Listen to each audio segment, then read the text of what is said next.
Itigil mo ang pagsimot mo para makita mo yung paghihirap ng mamamayang Pilipino, para makita mo yung sigaw at marinig mo ang sigaw ng taong bayan. Tapos sasabihin sa atin, sabi sa atin nung mga loyalistang supporter, alam mo ba Kuya Park kung bakit hanggang ngayon, mula noon hanggang ngayon, loyalista pa rin kami? Sabi ko, bakit? Kasi si Ferdinand Marcos walang ipinapatay kahit isang Pilipino. Ipinakita niya sa akin yung video ni Imelda Marcos na ayaw doon ni Imelda Marcos na may mamatay. Ang tanong, bakit ang daming pinatay nung panahon ng martial law? Ilang Pilipino ang tinorture? Ano pa ang ginawa ng Marcos Sr. nung pagtangkaan ng sakupin ng Sabah?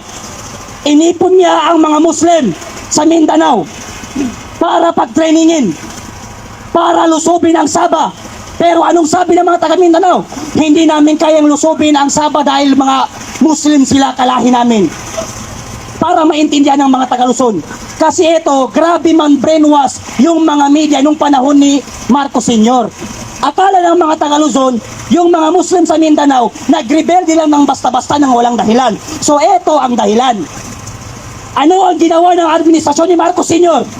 Pinapasok ang mga Muslim sa loob ng moske. Yung Jabida Massacre, Palimbang Massacre, Alamada Massacre, Pekawayan Massacre, lahat niyan at iba pang lugar, ang daming minasaker na Muslim noong panahon ni Marcos Sr. Ano ang ginawa sa mga Muslim? Pinapasok sa loob ng moske, pinalatan, tinanggalan ng kuko, mga buntis pinuhutan ng ulo, mga bata pinagpapatay ng walang awa noong panahon ng martial law ni Bongbong Marcos. Kaya nabuo noon yung tinatawag na Black Shirt bago nagkaroon ng Moro National Liberation Front at Moro Islamic Liberation Front. Nagkaroon muna ng Black Shirt. Ano ang ginawa ni Marcos Sr.? Bumuo siya ng organisasyon na tinatawag niyang Ilonggo Land Grabber Association. Yan ang ginawa ni Marcos Sr. na organisasyon, ipinadala sa Mindanao at tinawag ito o mas kilala sa tawag na Ilaga. Anong ginawa ng Ilonggo Land Grabber Association sa Mindanao pagdating sa Mindanao? Pinagpapapatay ang mga Muslim ng walang awa at pinagpupugutan ng ulo. Ano ang ginawa ng mga Muslim? Dahil wala silang kalaban-laban, bumuo sila ng organisasyon na tinawag na Black Shirt para protektahan ang mga Moro na sibilyan na walang awang pinagpapapatay ng mga private army ni Marcos Sr. Pero hindi alam ng mga taga-Luzon yan. Ano ang sabi ng mga taga-Luzon? Taga Mindanao na mga Muslim, puro rebelde. Pero alam mo ba kung anong dahilan kung bakit sila bumuo ng Bangsamoro National Liberation Front, Bangsamoro Islamic Liberation Front, Bangsamoro Islamic Freedom Fighter? Alam nyo ba kung bakit nagkaroon ng ganon? Dahil sa gobyerno na walang awang pinagpapatay ang mga Muslim sa Mindanao. Binoto ng mga Muslim si Marcos Jr. dahil kay BP Sara. Pangalawa, binoto ng mga taga Mindanao na Muslim si Bongbong Marcos dahil akala namin babawi si Bongbong Marcos sa ginawa niya sa mga Muslim sa Mindanao. Bongbong Marcos, yan yung dahilan kung bakit ka binoto ng milong-milong Muslim sa Pilipinas. Dahil akala nila babawi ka sa ginawa ng tatay mo na pambababoy at pagpapatay sa mga Muslim noong panahon ng tatay mo. Pero kabaliktadan, ang ginawa mo, nagbigay si PRRD ng Bangsamoro Autonomous Region in Muslim Mindanao o ang BARM. Anong ginawa mo? Pinasok mo yung BARM. Ano ang nangyari ngayon?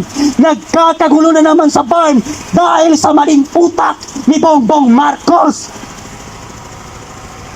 Ngayon, ang dami na namang massacre, ang dami na namang patayan, ang dami na namang nakawan. Nangyari ba yan nung panahon ni Duterte? Hindi nangyari nung panahon ni Duterte. Bagkos, nagkaroon ng peace talk sa pagitan ng mga Bangsamoro sa Mindanao at ng gobyerno sa ating bansa. At yan yung dahilan kung bakit natahimik tayo nung panahon ni Duterte. Pero ngayon, bumalik ang mga adik, Anong sabi ng mga kakamping at dilawan na bugok ng mga lutang? Kasi totoo naman, kung hindi sila bugok, bakit sila nagpapapaniwala sa walang kwentang bagay? Bakit sila nagpapaliwanag? Ano ang sinasabi ng mga ibang profesor? Isa pa itong mga profesor na mga bugok din. Biruin mo kung hindi ka bugok na profesor, ang ituturo mo sa mga estudyante, si Duterte maraming pinapatay nung panahon niya kasi adik kayo. Si Duterte maraming ipinapatay nung panahon niya kasi adik kayo. Kung hindi kayo nag-adik, edi sana buhay pa rin kayo. Yung mga nirep ng mga adik, yung mga pinagpapatay ng mga adik, pinagre-rep ng mga kriminal tapos pinagtataga at inilagay sa drum. Risa Ontiveros, nag-ingay ka ba? House of Representative Laila de Lima, Benny Abante, Kabataan Party List Renico, nag-ingay ba kayo sa mga batang pinagpapatay ng mga sindikato at adik? Bakit concern na concern kayo sa buhay ng mga kriminal at adik? Panahon ni Duterte, nung panahon ni Noynoy Aquino, pupunta ka ng Divisoria, sasakay ka ng jeep, huwag kang maglalagay ng mga accessories. Kasi andyan yung mga snatcher, pati cellphone. Mga estudyante, pag umuwi ka ng bahay, huwag kang magpapaabot ng alas 7 o alas 8. Dahil andyan ang mga adik na nakabantay. Nung panahon ni Noynoy Aquino, naupo si Duterte, kahit alauna gabi umuwi ang estudyante, set na nakakarating sa kanilang bahay. Bakit? Ano ba ang advokasya ni Duterte? Transparency, accountability, justice, peace and justice, and security. Bukas ang gobyerno nung panahon ni Duterte. Yung mga nagrarally, sabi ni Duterte sa mga pulis, ibigay niyo kung anong gusto nila. Alam ng mga pulis yan. Bigyan ng pagkain, sabi ni Duterte, yung mga ralista.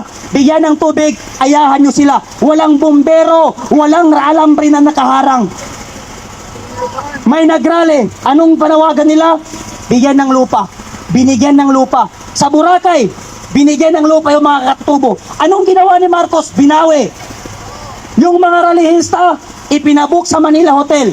Pinatulog ni PRRD ng maayos. Binigyan ng allowance at pinauwi sa kanilang probinsya. Yung PGH, Philippine General Hospital, ipinatawag ni PRRD. Anong sabi ni Duterte? Magkano ang nagagastos nyo sa isang buwan? Anong sabi ng Philippine General Hospital, PGH?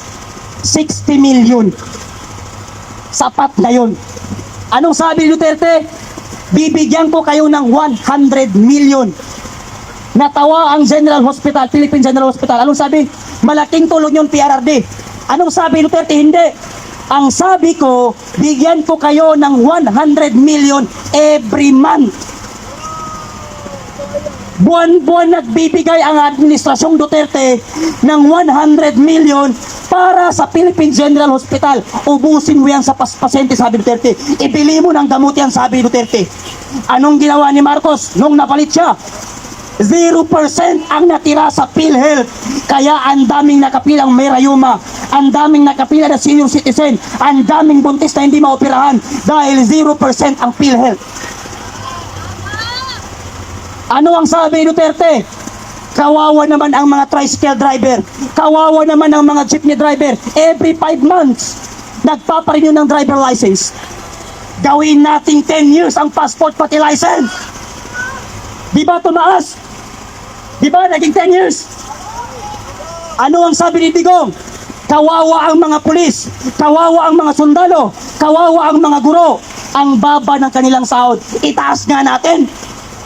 Tumaas ang sahod ng pulis, pati ang sundalo, pati ang mga teacher. Ngayon, pinoproblema ni Marcos kung bakit kulang ng guro ang ating bansa. Dahil yung mga teacher, pagkatapos nilang mag-aral ng EDUC, mas pinipili nilang mag-abroad dahil dito wala silang sinasahod. Diba? Kaya ngayon, ang laki ng problema ng administrasyon. Ang taas-taas ng ating gobyerno. Pag nag-apply ka ng construction worker, ang daming pinapahanap. Ang daming Pilipinong walang trabaho. Siguro mga 25% lang ang may trabaho sa Pilipino. Kaya ngayon, tayo ay nananawagan sa kataas-taasang hukuman ng malungkot na Republika ng Pilipinas na magdesisyon kayo sa aming isinumiti sa inyo na pirma ng Pilipino upang sa gayon marinig namin kung ano ang inyong desisyon sa pagnakaw at pagkidnap sa ating presidente na si Rodrigo Roa Duterte. Pangalawa, ang Pilipino ay hindi pumapabor sa ginagawang impeachment sa kay BP Sara. Pangatlo, ibaba ang lahat ng bilihin sa ating bansa at ibalik nila ang mga ninakaw nila at ipakulong ang lahat ng mga politikong magnanakaw. Maraming salamat sa inyo and thank you very much sa ating kaibigan na si Surot Chan Bikrimulya, grupo ng manunupa. Bakla!